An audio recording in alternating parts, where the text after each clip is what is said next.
You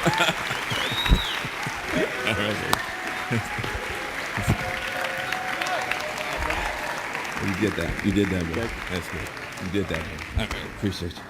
Give it up for the Roots just one more time.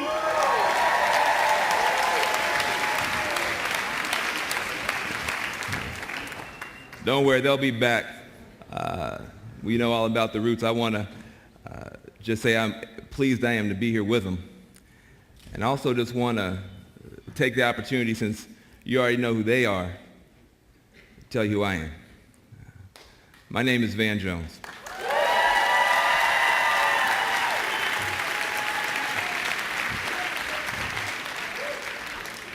Now, clearly, some of you know me from the work I've actually done, trying to get kids out of jail and into jobs in Oakland, California, maybe a little bit of that work.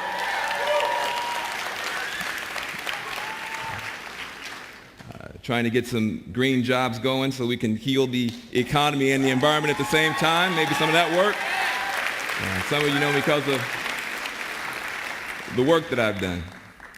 But some of you might know me because of some nonsense that Fox TV has been putting out about me recently. So I want to have the opportunity to introduce myself to you on my own terms. Is that all right?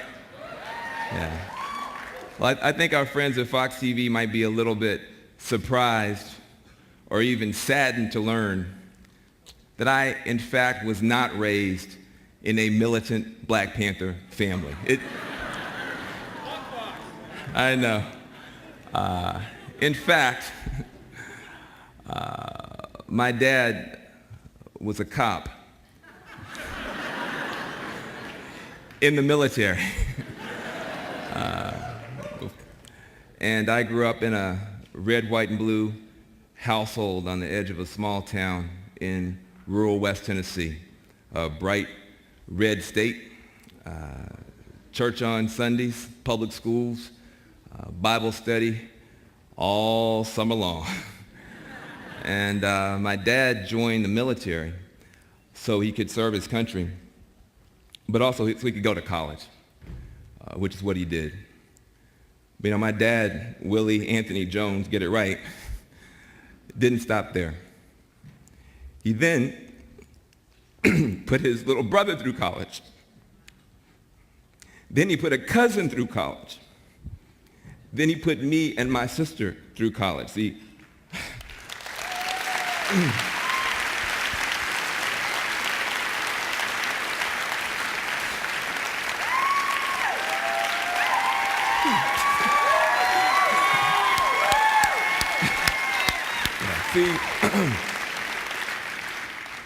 See, my father was the original bootstrapper.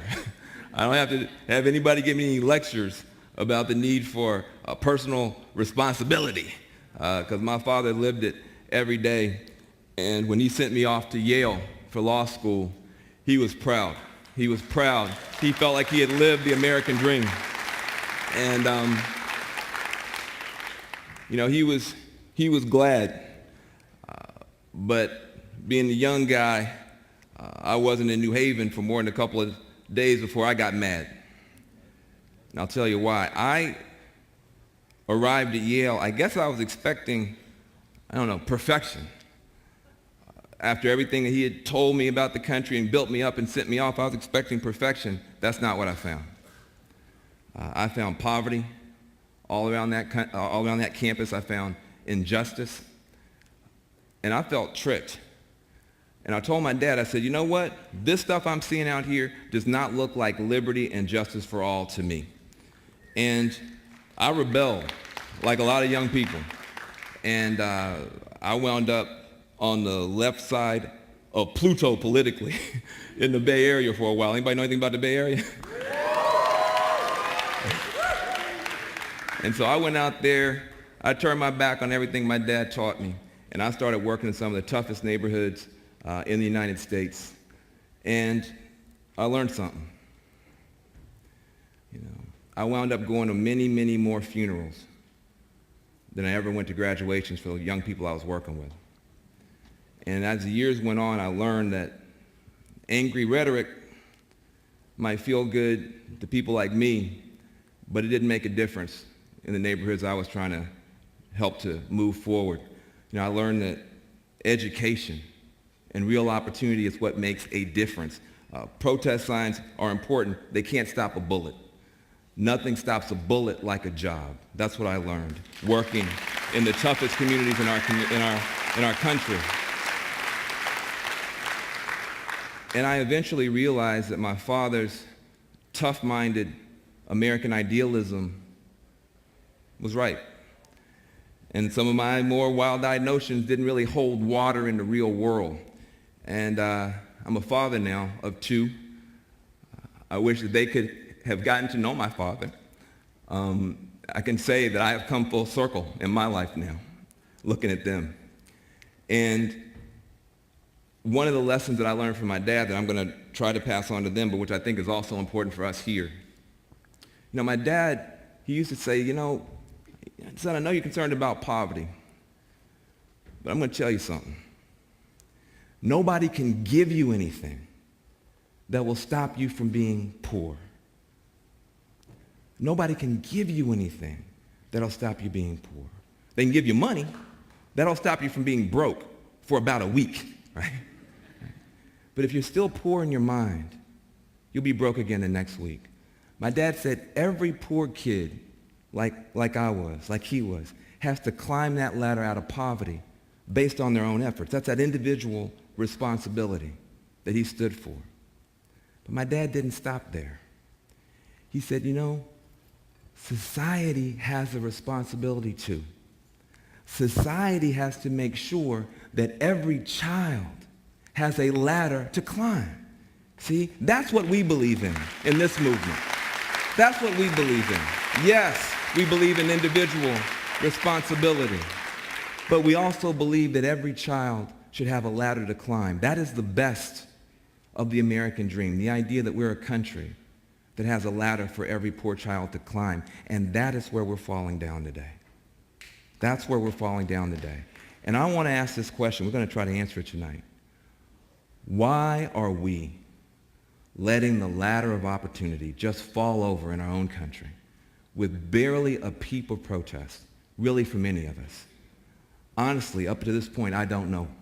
I don't know. But that is about to change. That is about to change. And in any situation, change, as we know, starts with telling the truth, which brings us to our 3 big lies. Lie number 1. You've heard this one before. Tonight, is America broke?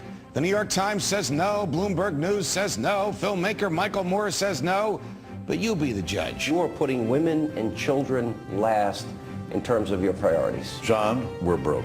And America is broke. We're broke. America's broke. Broke. We're broke. We don't have any more money. We've been broke for years. It's because we're broke. And we are broke. Broke. Poor. Done. America's broke. Now look, I wish it was just these guys saying this nonsense, but you just keep hearing it, don't you? Everywhere you keep hearing it. We're broke. We're broke. We're broke. And the first time I started hearing people say this, to me it sounded kind of strange. I mean, look around. American corporations making a lot of money now, very profitable, selling all these new gadgets that flying off the shelves. What'd you say? Highest profits in history. The highest profits in history. Wall Street is white hot again. I mean, you look at us. Highest bonuses in history. Well, we got some participation. You almost want a movement. Yeah, well, we're going to build this thing out. You're exactly right. Highest bonuses. And then you look at America compared to other countries. And God bless them, but compared to them, we sure don't seem broke. I mean, but you hear this over and over and over, and you start thinking, well, maybe you're just crazy, right? Maybe you're nuts. I mean, maybe we are broke. I mean, everybody keeps saying it. But let me tell you something. This is a very dangerous lie. Because once we accept that lie, then a whole bunch of other stuff starts to seem acceptable. We're broke, so maybe we can't afford Medicare. Right? We're broke, so maybe we can't afford teachers to teach our children, right? We're broke, right? So maybe we need to lay off police officers and firefighters and nurses and take away heating assistance in the winter. Maybe we should just not fix our roads. We're broke. Maybe we should just let the bridges fall down. Maybe we can't afford health care for sick folks, health care for the disabled, because after all, we're broke, right? Right? Wrong. Look, I'm going to tell you, I don't care what they keep telling you on TV. I don't care what they say in Washington, D.C. You are not crazy. We are not broke, and we are not alone. The same people in this country who know better are not alone. Say this together with me. America is not broke. America is not broke. One more time. America is not broke, okay? Newsflash, we are still the richest country in the world. Newsflash, we are still the richest country in the history of the world. Our workers are some of the most productive in the world. Our corporations are some of the most profitable in the world, okay? Now, everybody keeps saying, well, but what about China? What about China? What about... Hold on a second, okay? We're not stupid, all right? Our economy, our broke country, our economy is almost as big as two Chinas. Two Chinas. Our broke country, our economy is almost as big as all of Europe combined. You know these little tiny countries like Germany, right? Our economy is almost as big as all those economies combined. So let me ask you a question. If we're still the richest country in the world, why are so many Americans suffering right now? Why are so many Americans losing their jobs? Losing their homes? I'll tell you why. It's because somebody has told us the most dangerous lie you can tell any country going through a crisis like this. You see, telling people, right, repeating this falsehood that America is broke is like telling people in a burning building that all the exits are locked when they're not. When they're not. See? Just repeating the statement over and over makes people feel helpless. It freezes people in place. It keeps people in harm's way when there is a way out. And there is a way out. We do not have to keep suffering like this, America, because we are not broke. We were robbed. We were robbed. And somebody has our money. Somebody has our money. Let's be clear about it. There's a difference. There's a difference. I mean, think about it. Who has all the money that used to be in our pockets, that used to be in our schools, that used to be in our retirement accounts? Well, let me just ask you a question. Just for looking for a subtle hint, a clue, huh? Who got a big bonus last year? Right? Who bought a nice new private jet? Anybody here? Huh? Right? Somebody said the Koch brothers. I don't think you mean Coca-Cola, do you? We'll talk about them later. Have a Coke and a frown, right? No, we'll talk about that later. Let me try to just paint a picture. Let me just try to fill in some of the puzzle pieces about where all of America's money is going.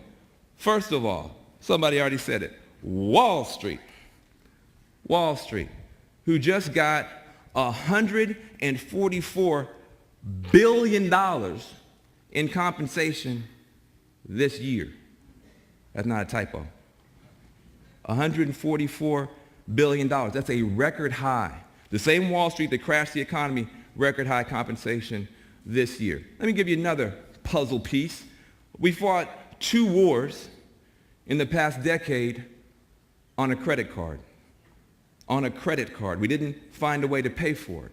So that means that we will have spent $1.3 trillion on these wars in Iraq and Afghanistan. Okay? Now, that's another piece of the puzzle.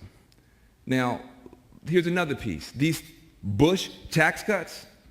Remember Bush? Right. Well, you're booing. But the people that got those tax cuts at the top, that's a big chunk of money. Just extending those Bush tax cuts for the wealthy is handing the people at the top $42 billion every fiscal year. Right?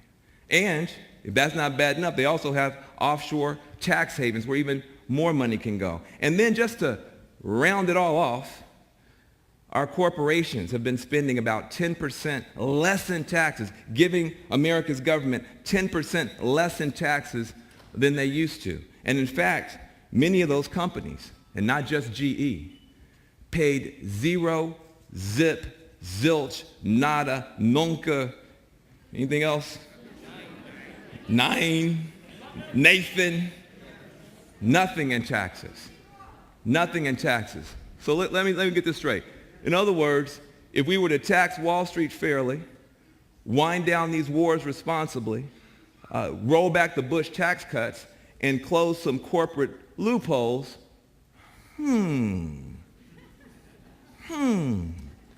Yeah. Will we still be talking about how broke we are then? That is a lot of our money. Now, at the same time, let me ask you this question. Who got a pink slip in America? Right? Who got an eviction notice? Right? If we are broke, if we are broke, how come only some of us are suffering? While others enjoy wealth beyond the wildest imaginings of any previous generation. I mean, wild, crazy wealth. I mean, the pharaohs were like rolling in their graves saying, how did we miss out on this? I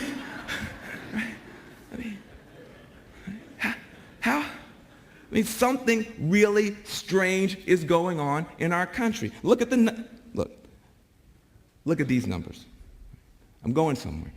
83% of all of our stocks are in the hands of 83% of the people.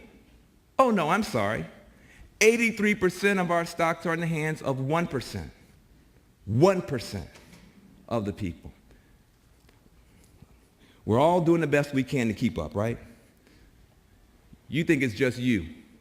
You're ashamed. You think it's just you falling behind. Look, only the top 5% of U.S. households have earned enough additional income to match the rise in the cost of housing since 1975. Just the top 5% can even keep up with housing costs in our country. You never see that on TV, but it's a true thing that's happening. And so, surprise! No big surprise.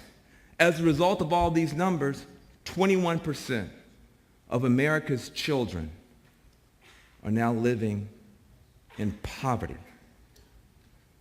1 in 5 American kids. That's the highest rate in 20 years. Something is wrong. Something is wrong. See, it's not that America's pie is getting smaller. Don't let them fool you. America's pie is not getting smaller. In fact, the pie is getting bigger. Our GDP gets bigger every single year. It's just your slice that's getting smaller. It's just your slice that's getting littler and littler, okay? It's the working class, middle class, the working families who are getting less and less. That's the problem.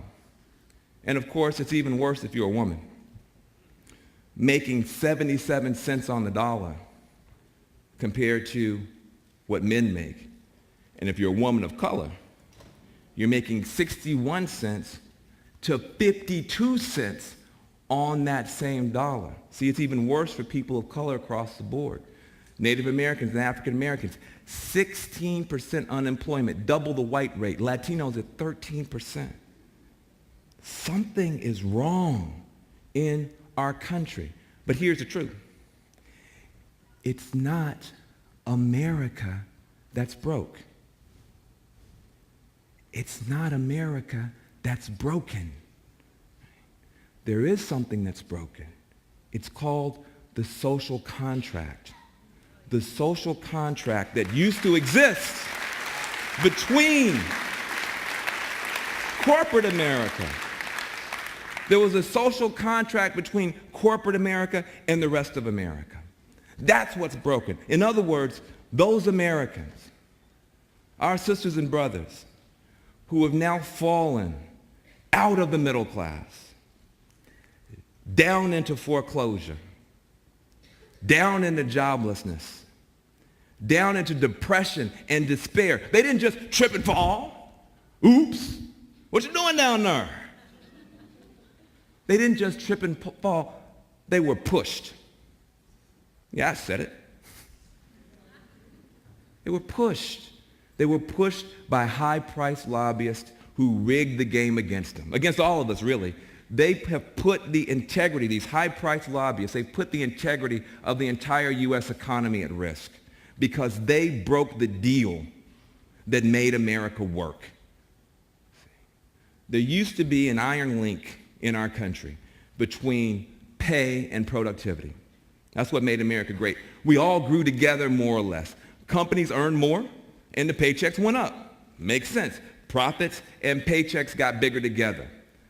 Profitable companies and then increasingly affluent citizens paid fair taxes to invest in good infrastructure and improving human capital. It wasn't perfect, but it worked. But then, right here, about 1980, what happened then?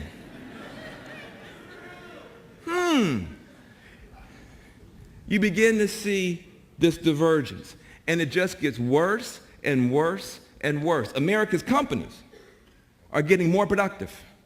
They're making more profit. But the middle class and working class are working harder but falling further and further behind. Still not convinced? Let's look at one more of these things. If you adjust the numbers in inflation, now look. Don't start crying. We're going to fix this. But this looked bad, man. Let me tell you what this is. All right? 1979, the top 1% of Americans made about $500,000 a year. And the average middle-class family made about $50,000, right? Now, fast forward 30 years. The richest 1% are making almost $2 million a year.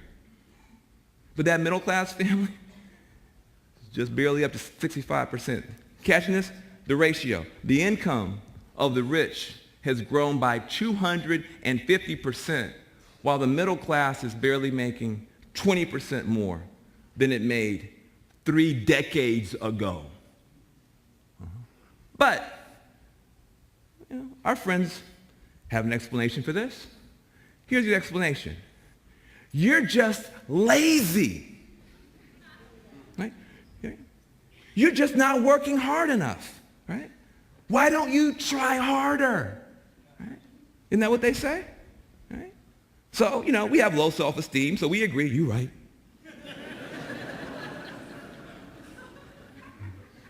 I'm sorry. Right? And here we go. One paycheck's not good enough. Now, both parents start working. Right? 2 jobs, 3 jobs. Trying to keep up. Finally, we just said, screw it. Start maxing out our credit cards. Yeah, me too. You're like, how do you know? No, it was a national phenomenon. It wasn't just you. People started maxing out their credit cards, trying to keep up. People started using their houses as ATMs, trying to keep up. Why? Because we're lazy? Because we're stupid? No, because we were trying to make up for this growing gap between what we were contributing to the economy as working folks and what the average employer was willing to give back in the form of wages. And then the crash came. And today, our country is almost unrecognizable. There are some people, good people, you know them. They're in your family. They're in your community. No matter how hard they work, no matter how much they follow the rules, they cannot succeed anymore in America. Meanwhile, there are other people who, no matter how lazy they are, and no matter how many times they break the rules, are not allowed to fail. Some can't succeed. Some are not allowed to fail. The media says they're too big to fail. Well, as far as I'm concerned, there's only one thing on this earth that is too big to fail. We, the people, are too big to fail. The United States of America is too big to fail. Our families are too big to fail. Our communities are too big to fail. Our dreams are too big to fail. And that's why we're here tonight, to make sure that we don't. Which brings me to lie number 2. Asking the super rich to pay their taxes hurts America's economy.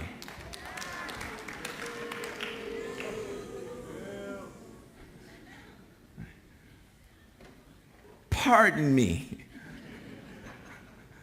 Pardon me.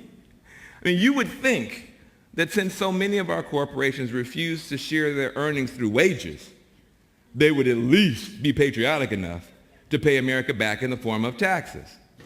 But no. You ask them to do that, they start screaming and howling. That would be a job killer, right? That would be a job killer. Now I'm really sick of this one. Basic civic lessons. Here we go. Follow this. Corporate taxes are not charity. Corporate taxes are not theft. Uncle Sam is not a burglar, okay? Corporate taxes are not theft. Never forget this. They won't tell you this on TV. They're going to beat you up on this. Never forget this. Every American enterprise is blessed to have the best anchor investor in the world, the American people. American companies don't have to pay for roads that they use to ship their products, right? Our tax money pays for those roads. America pays for those roads, so America's businesses don't have to do that. That's a big expense they don't carry on their books. That's an investment from us and them. They don't have to set up their own court system, right, to enforce all those contracts and enforce all that fine print. We do that for them. They smell smoke at the factory.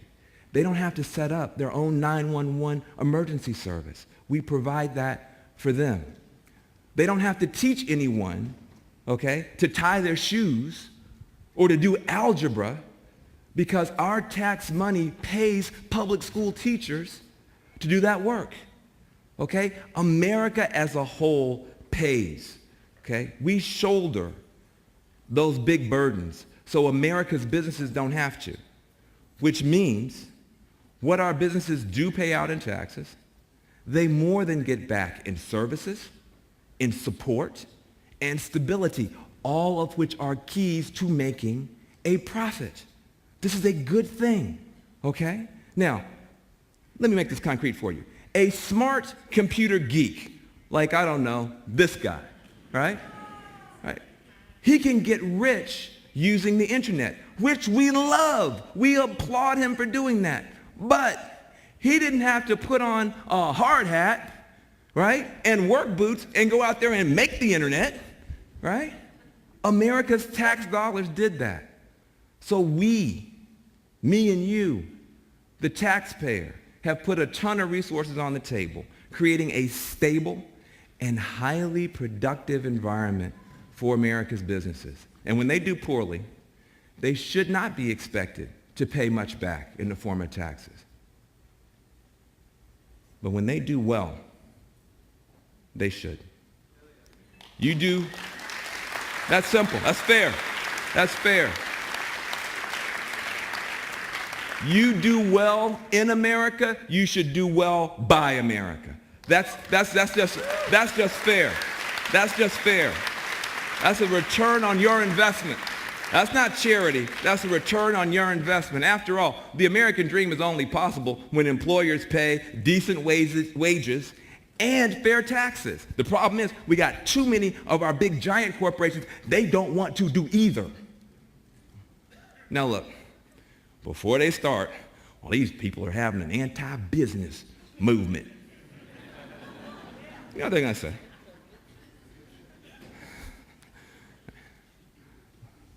I am not talking about the good businesses.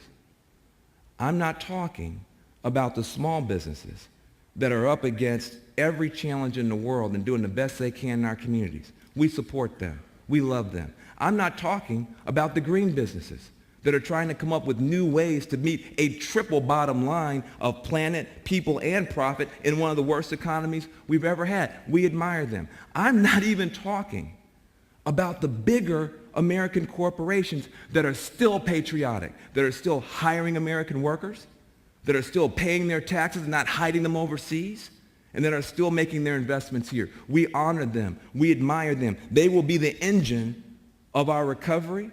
They are core to our vision of an America that works. I'm talking about them other ones, okay? The so-called American corporations that are really just multinational global corporations who are starting to act in our country the way that foreign corporations act in so-called third world countries, okay? They want to take and take and take, but give nothing back. Does it seem familiar? Right? They want to use our roads, use our courts, call on America to defend their oil interests, call on America to defend their intellectual property interests in Asia. But then when it's time to give something back, they want to create the jobs elsewhere. They want to open up the plants elsewhere, hide their taxes elsewhere. Does this sound familiar? Right? Gimme, gimme, gimme, get nothing back. Gimme, gimme, gimme, get nothing back. Corporate America would be the worst boyfriend ever, right? The worst boyfriend ever. That's what we're mad about. That's what we're sick and tired of, right? Look, I'm not mad at rich folks. I want to be rich myself someday, okay? Who in here doesn't? But just because we all want to be rich, that doesn't mean that we should let the super rich do whatever they want to, like raiding the treasury and not giving America back. That's just wrong. That's just wrong. Everybody gets something, everybody gets something back. That's playing the game fair. You do well in America, you should do well by America. Good enough for our grandparents. Should be good enough for these CEOs. Now, don't just take my word for it. Turns out there are some self-made millionaires and billionaires who agree with us. Take a look at this.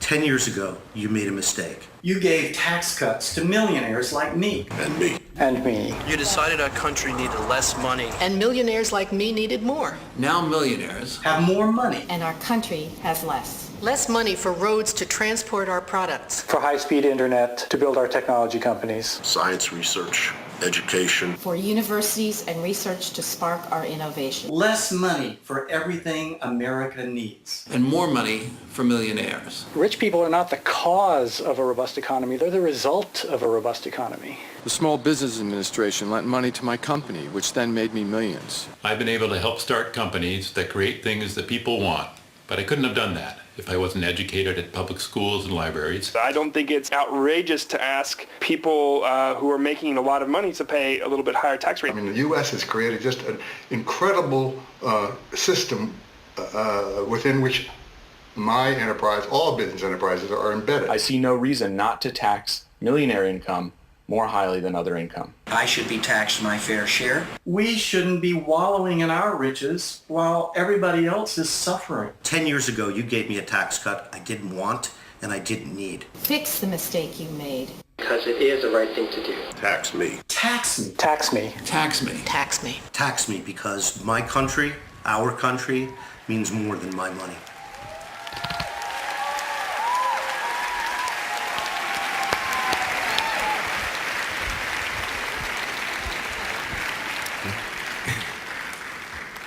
Wasn't just me. See, those are some smart people. Good patriots. Now let's hear it for the Agenda Project for helping pull that together. The Agenda Project. An amazing organization doing amazing work. Love them. Love them. You know, it's sad that we have to learn these lessons all over again. You know, our great-grandparents already learned this stuff the hard way. Right? That's why they had such a wise and sober view of our corporations. See, our grandparents respected business people, but they did not worship them. They didn't worship markets. They didn't believe that markets could magically do stuff that even Adam Smith never said they could do or thought they could do, because they lived through the Great Depression. They knew what it was like to have the bottom fall completely out from under America. So in rebuilding America, the first thing they did was create the ideal conditions for a thriving middle class. They built 3 pillars. Pillar number 1, good government, to help middle class people buy things together that we could not buy individually, like education for all our kids, clean air and clean water, and some insurance against tough times, a so-called safety net. Pillar number 2, good employers who, whether they always wanted to or not, did pay decent wages and fair taxes. And pillar number 3, good citizens, good community members who were actively involved in making America stronger and fairer. Civil rights, women's rights, equal rights. And don't forget the unions. Don't forget them. Don't forget them. Don't forget them. In 1945, more than a third of all American workers were union workers. Today, just 13%. See, that's a part of the problem. Now, whether you personally want to be in a union or not, our grandparents respected unions even when they didn't join them, because they knew that, yeah, they did. Why? Why? Because they knew that giving working folks a voice was the key to having an economy that could maximize profit without minimizing people, okay? Now, in the words of one of our most important leaders today, AFL-CIO President Richard Trumka, he got it right. He got it right. He said, the American dream is not that a few of us will get to be rich. It's that all of us will have a fair portion of the good things in life. See, unions never stop fighting for the American dream.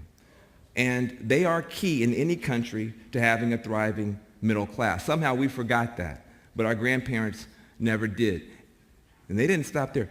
While our grandparents were putting these pillars in place, they also put protections in place, guardrails, so the bankers couldn't just run the train off the tracks again and run over American families in the process. They put rules in place. They put guardians at the door to keep the big bankers from turning Wall Street into a casino and ever gambling again with America's future. Now, the first protection they put in place was the Glass-Steagall Act, which made it illegal for Wall Street investment banks to start gambling with working folks' money. They put smart rules in place. See, our grandparents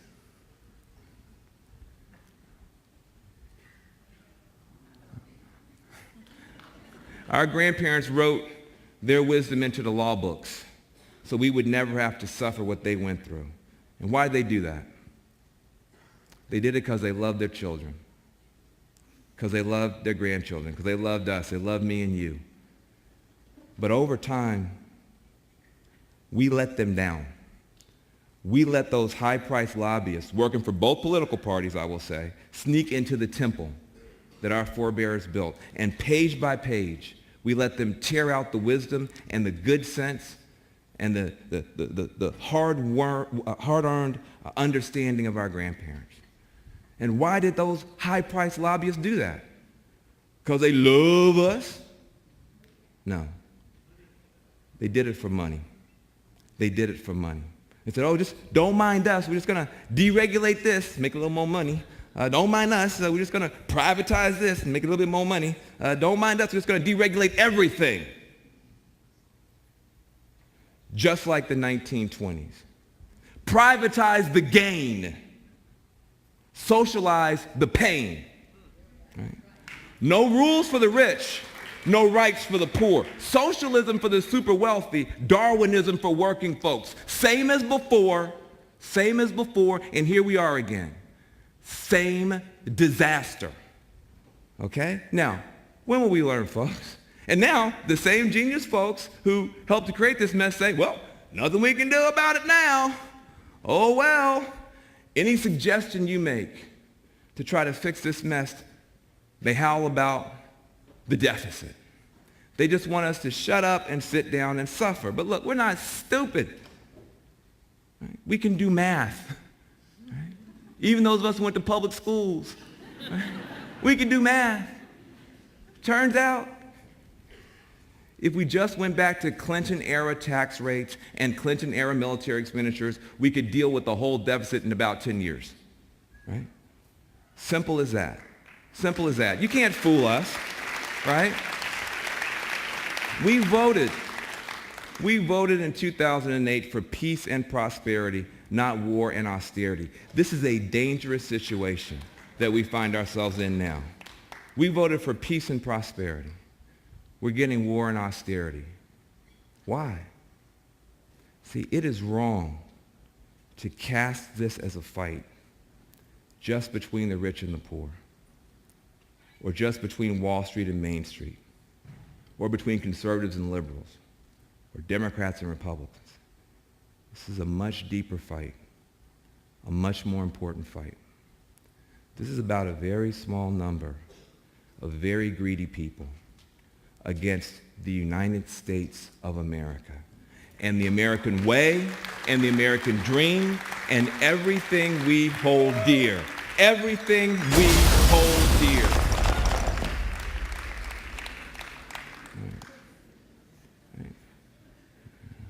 We say, no way. No way. America itself is at risk. It is time for us to stand together and fight, which brings me to the third big lie, that hating on America's government and wrecking America's infrastructure is patriotic. This is the worst part of it all for me, the way the people who are championing dismantling everything we believe in have painted themselves red, white, and blue. They want to paint that wrecking ball red, white, and blue and expect us to stand here saluting while they destroy the country. No way. Cheerleading for rich people to take from America and not give back is the height of patriotism? They claim to be super patriots who love America more than me and you? I don't think so. The only people who talk worse about America's government than some of these super patriots are America's sworn enemies. They actively hate on America's government. You don't notice this because they're clever. They don't say America's government. They say, we hate the government. They say, we hate the federal government. Excuse me, sir. My dad was in the military. Last time I checked, the federal government you hate was also known as America's government. And I don't know how you get to be a patriot trashing America's government all the time. I don't know how you get to be a patriot doing that. I don't understand that. It doesn't make sense to me. Look at their great leader, Grover Norquist. This guy He has proudly said on the record that he wants to shrink America's government down to the size that he can drown it in a bathtub. He wants to drown America's government in a bathtub.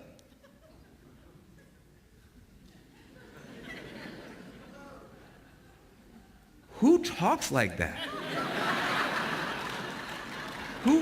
Who even thinks like that?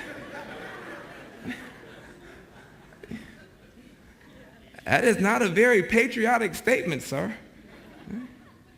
But their contempt for America's government perfectly matches their plans for the American people. Paul Ryan's budget would knock out more critical American infrastructure than our sworn enemies ever dreamed of knocking out. These massive cuts wouldn't just kill Medicare. As the states and cities adjusted to all that, states and cities would wind up sitting down first responders. More first responders than our sworn enemies have ever dreamed of sitting down. All right? Now, real patriotism is defending America and America's infrastructure from all enemies, foreign and domestic. How does knocking out tens of thousands of first responders in your budget plan make you a patriot? That is some cheap patriotism, if you ask me. That is some cheap patriotism. And it is time for us to set aside this cheap patriotism. We need in America right now a movement committed to a deeper patriotism than that.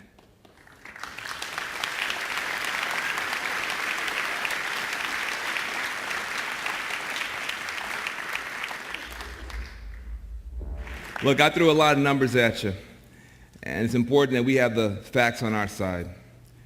But it's also easy to forget sometimes that all those numbers represent real people and real lives. I think sometimes folks in D.C. forget. We're not going to let them forget. It's up to us to stand up and remind them of real stories like these.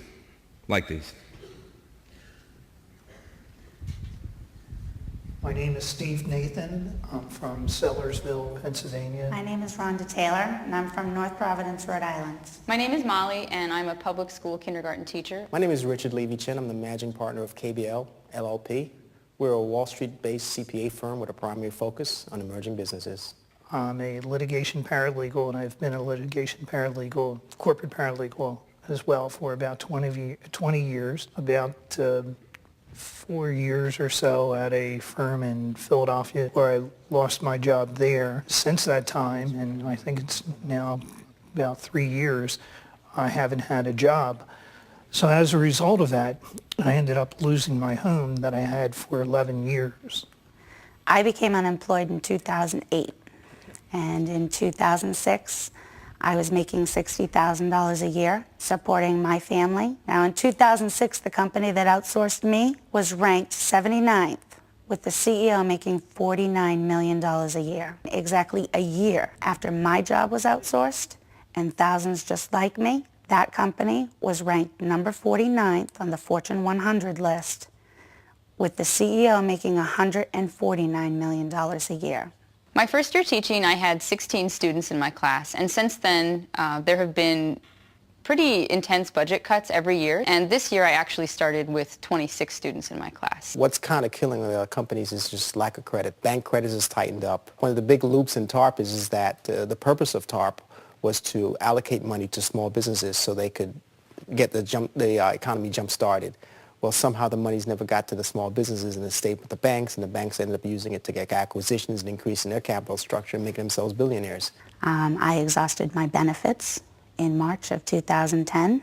I have lived off my savings. I have sold my belongings one at a time to maintain a roof over my head. The first day out of my house, I was so stunned. It's very hard to take. It is. For anyone to go through this process, I mean, I worked hard to get in a home and to hold on to that home, really. And there are people that don't understand what we're going through. People want to work. People need to work.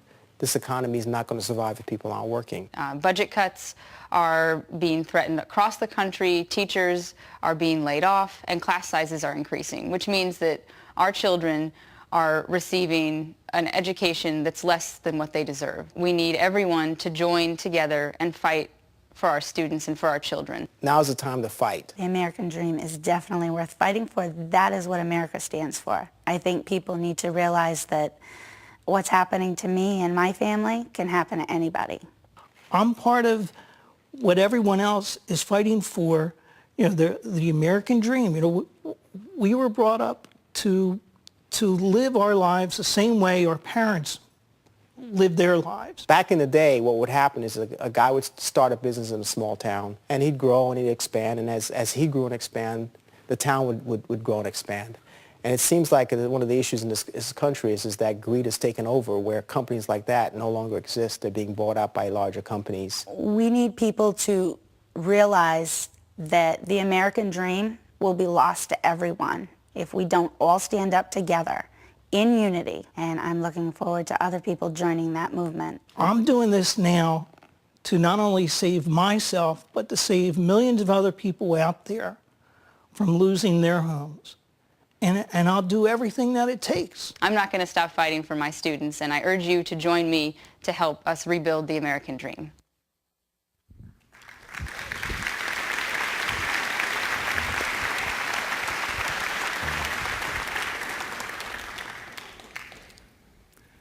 Let's give another round of applause to some of those folks who are fighting so hard. Some of them are here today. Thank you for being here. Thank you. Some of these folks have been through tough times, but they aren't giving up. They're ready to fight for the American dream, and so are we. I've talked about the big lies the media tells us. I want to just knock down one lie we've been telling ourselves. It's probably the biggest lie of all, which is the lie that we are helpless, that we just can't do anything. And that unless the president says everything we want him to say and does everything we want him to do in the exact order we want him to do it, well, then we just suck, Unless the president does exactly what we want and says exactly what we want at every minute of every day, well, then, all is lost. Nothing we can do. That is the most insidious lie. And that's the lie that's taken us from hope to heartbreak. The idea that this movement that we've been a part of, that we built up over all these years for hope and change is somehow dead or ever could be, that's the biggest lie. And we've got to now take responsibility for standing up. Our opponents have been pretty noisy, but they actually represent a pretty small slice of America. They're pretty small compared to us. The media, I know you don't believe me, because you look on TV, you don't see it. The media was all impressed. They had 150,000 people. Remember that? 2009, September? They had 150,000 people in Washington, D.C., and the media was all impressed. We had 150,000 people in the streets of Madison, Wisconsin alone. We had 150 there. Come on. Where's the love? We had thousands of people marching on Wall Street yesterday. We had 20,000 people marching down Wall Street 3 weeks ago. We've got people demonstrating from Ohio to Montana. Why? Because the number of people who need change and who are seeking change and beginning to stand up and demand change is bigger than ever. Don't ever let the mainstream media ignoring this rising tide make you think that we don't exist. In fact, we are seeing a movement to defend the American dream rising. Our slogan was never, yes, he can. That wasn't the slogan. I believe it was, yes, we can. Yes, we can. And we still can. So that's what we're here tonight to talk about. Now let me tell you what we're going to do. Let me tell you what we're going to do. Yeah. Let me tell you what we're going to do. Oh, they wrote us off too soon. They wrote us off too soon. We are going to rebuild the American dream starting tonight. Starting tonight, we are launching a national movement with incredible organizations like MoveOn.org, the Center for Community Change, the Campaign for America's Future, the SEIU, the AFL-CIO, and many other patriotic organizations. And what we're going to do, we're going to find the best ideas in our country. See, we don't believe DC's got all the ideas. We think you've got some ideas. We think Americans have way better ideas than the stuff we're hearing about on TV every day. And once we find those solutions, we're going to do everything that we can to make sure DC takes them seriously. Now, in fact, we've already got some amazing suggestions. Let me tell you about them real quick. Don't tell Americans we're broke and we're helpless and we can't do anything. Here's an idea. How about this? How about a gambling tax on Wall Street? Huh? How about a gambling tax on them folks on Wall Street? Huh? How about we get just 1/10 of a penny? I'm not greedy. See? Just 1/10 of a penny on every one of those lightning trades, you know, where the Wall Street guys sit there and they have the computer, and the computer, they got their feet up, and the computer, these hardworking guys got their feet up, and the computer is doing 1,000 trades per second. 1,000 trades per second. And we say, well, you can't tax rich people, you might discourage them.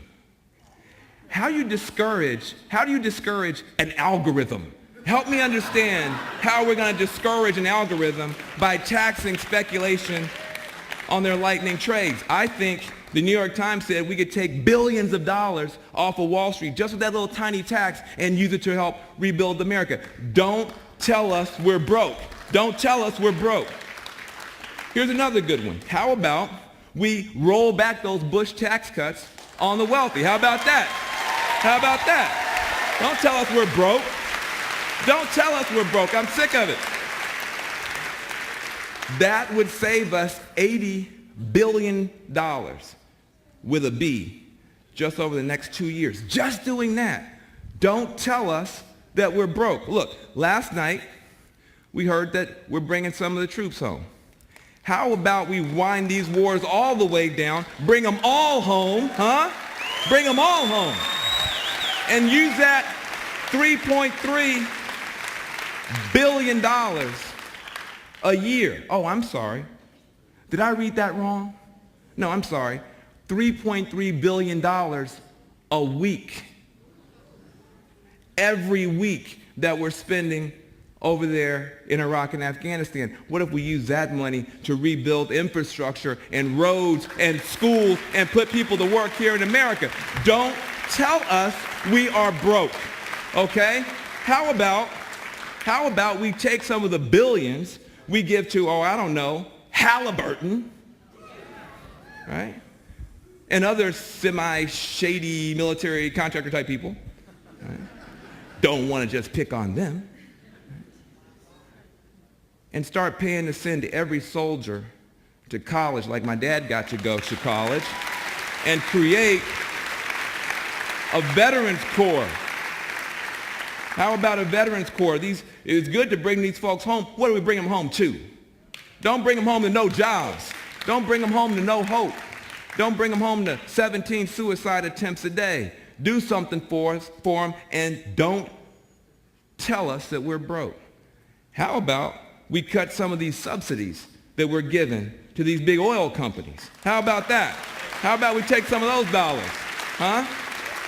And use that money to train our young people. We have a whole generation of young people graduating off a cliff every spring into the worst economy in 2 generations. How about we train those young people? Take the money from those oil companies, train those young people to put up solar panels and build wind farms and retrofit buildings so they can be a part of saving the planet that they're going to have to inherit.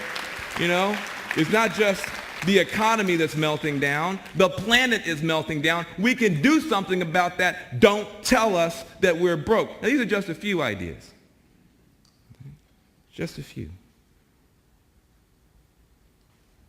We want to know your ideas. We want to know your ideas. See, this doesn't work without you, without each and every one of you. This is your movement. We're going to build a people-powered movement that's not based on a single person, that's based on some good principles. People-powered, people-funded, a movement that can never be taken away from you again. Now here's the plan. Starting on July 5th, which happens to be my son's birthday. Hello, Cabral. Starting on July 5th, we are calling on hundreds of thousands of Americans to submit your best ideas, your very best ideas online, to show how we can help rebuild the American dream. That's the first step. Second step, July 16th and 17th, less than a month away, in every congressional district in America, we are going to be working to get all of us together, gathering in our homes, gathering in our community centers, gathering in coffee shops, wherever y'all meet up, okay, to discuss all these ideas that have gotten turned in and to start sifting through them and to figure out what ideas make sense, where we should start first. And based on that process, we're going to create a new document that we can build the whole movement off of. We're calling it the Contract for the American Dream. Not the other contract you heard about before. The Contract for the American Dream. We'll vote on it, ratify it, then we're going to march to make it happen. There are so many good ideas out there to make America better. It is up to us to find them and fight for them. Now, in a few minutes, we're going to bring the roots back out. Right? And we're going to party hardy. Okay? Before we do that, I want to tell you two things. First of all, you may have felt that you were all by yourself until tonight. You may have felt that you were the only person who was tired of war and austerity being the only thing either party could talk about. And that you wanted to be a part of a movement that could stand up for peace and prosperity. Well, this is your movement, and this is your moment, and you're not alone. In fact, there are people all around the United States who are watching right now. So I want you to give them a big shout out. Here's the camera, that jib right there. Tell them, hello, help is on the way. Hello, help is on the way. Give a shout out to America. Give a shout out to America.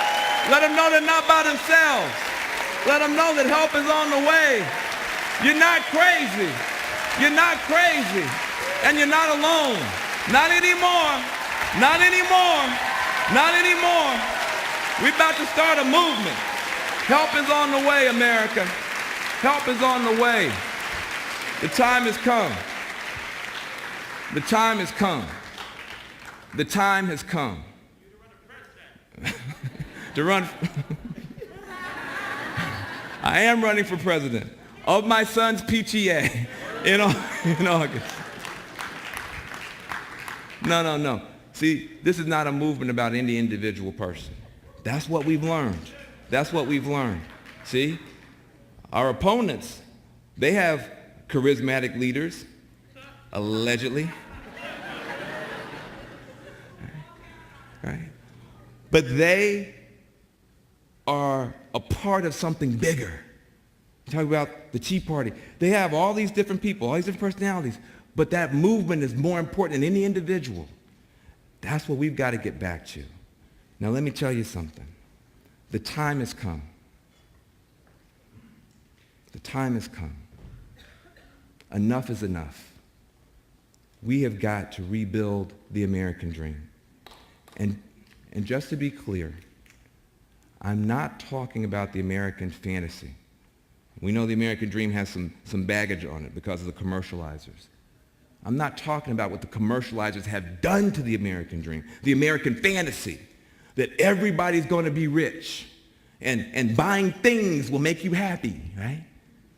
No, that's the American fantasy, which leads to an American nightmare. That's not what I'm talking about. I'm talking about something much deeper. I'm talking about something much deeper. The very first thing Dr. King said about his dream, he said, I have a dream. It is a dream deeply rooted in the American dream.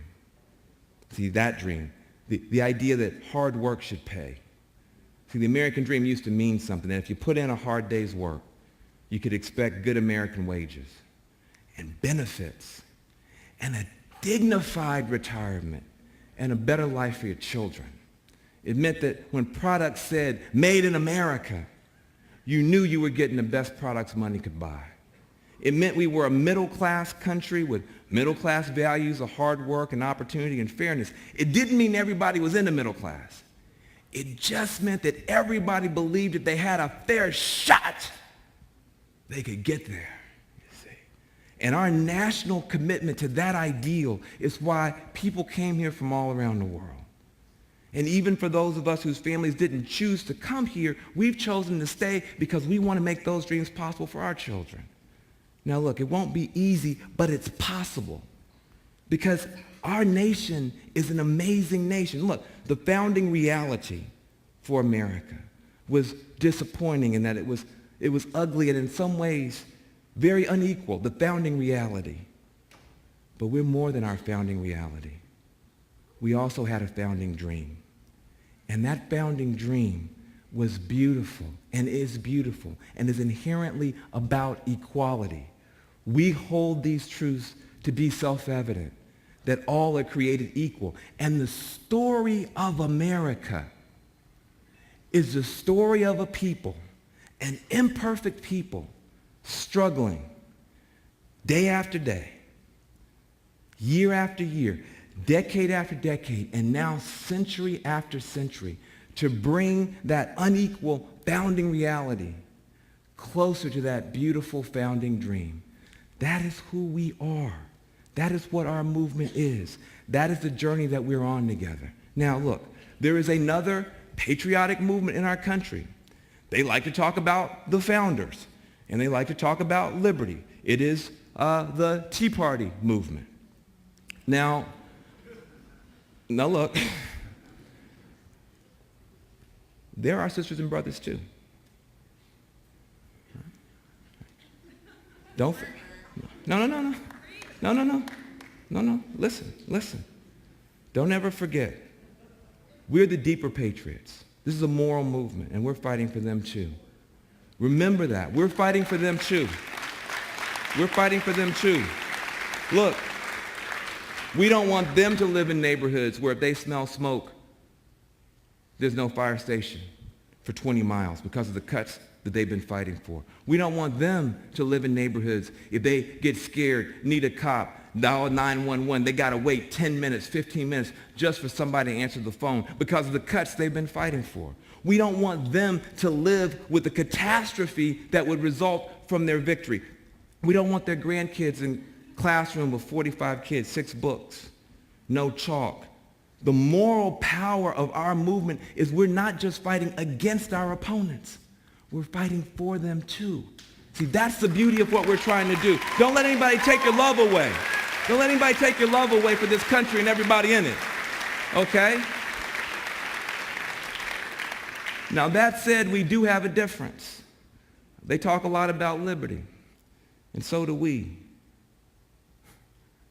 But we know the Pledge of Allegiance does not stop with the word liberty. We, the deeper patriots, we like the whole pledge. Liberty and justice for all. Liberty and justice for all. See, we're not 1/3 patriots in this movement. We're full Pledge of Allegiance patriots. See, my problem with the other brand of patriotism is not that it's somehow too patriotic. There's no such thing in America. It's that it's not patriotic enough. They don't embrace the full set of American values and the full range of America's people, and we do. See, the cheap patriotism sometimes acts like economic performance is the only thing we should be proud of in America. Deep patriots say, don't make America that small. We're bigger than our GDP in this country. See, we've achieved more than just outstanding economic performance. We've also achieved an outstanding environmental performance, and outstanding labor standards, and outstanding consumer protections, and outstanding civil and human rights standards. We're outstanding across the board in America. That's what makes us, exceptional. Huh? Now, if you want to live in a country where all they care about is economic performance, you can go move there, but you're going to drink poison water, breathe poison air, you work for a penny a day, your kids' toys might kill them, you can be fired for any reason or no reason at all. There are plenty of countries like that already. Go move to one if you want to. And we should stand with countries like that. But we should never let the United States of America become one of those countries. The deep patriots are not going to let that happen. And that's what I see here tonight. We finally have a movement, not of cheap patriotism, but of deep patriotism. Our country is not broke, and we are not broken. I'm not broken. Are you broken? No. Are you broken? No. Is anybody in here broken? No. Well, then stand up on your feet. Stand up on your feet as deep patriots and say, we refuse to stand aside for the people who want to tear this country down. Let's stand up and stand together and work for the country that we deserve. Let's stand together. Let's stand together. It's our turn. Now it's our turn. Now it's our turn. They had their turn. They've had their turn. They've had the microphone. We're taking the microphone, and we're going to build a movement that stands for liberty and justice for all. Liberty and justice for all. With me, liberty and justice for all. Liberty and justice for all. Liberty and justice for all. Thank you very much. Thank you very much. That's what we're going to do. It's our turn now. Thank you. Thank you. Thank you. We ain't scared. We ain't scared. Thank you.